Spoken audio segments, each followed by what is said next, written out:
आदाब, इस्तकबाल है आपका। आप देख रहे हैं प्राइम नून एट 1। मैं हूं आपके साथ सना वारिस। दोपहर की बड़ी खबरों के साथ हाजिर हैं तफसील के साथ। हेडलाइंस आपने देखी।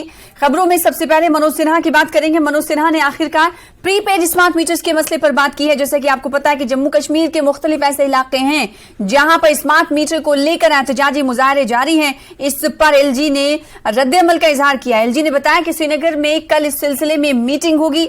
सरकारी इंतजामिया का कहना है कि वो मुफ्त में बिजली सप्लाई नहीं कर सकता। एलजी के मुताबिक वो नहीं चाहते कि सार्फिन को नुकसान पहुंचे, इसलिए अमीरों को अदायगी करना पड़ेगी। मनोज सिन्हा कहते हैं कि भारी बिलिंग की बशमूल हम तमाम मसाइल को हल कर सकते हैं। एलजी मनोज सिन्हा ने यकीन दिलाया कि वो गरीबों को ख्याल में रखेंगे। बिजली को लेकर के मुझे कल कुछ प्रतिनिधि मंडल मिले थे। हमारे अफसरों ने भी, खासतौर से डिवीजनल कमिश्नर ने मुझे ब्रीफ किया है।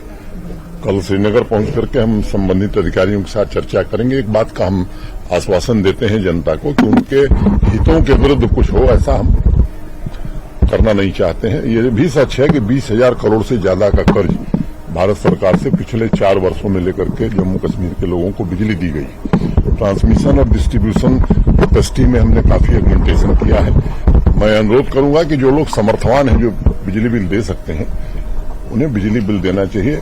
अगर गरीबों की बात आएगी तो हम जरूर एक फैसला लेंगे कि गरीबों को कैसे मदद की जाए।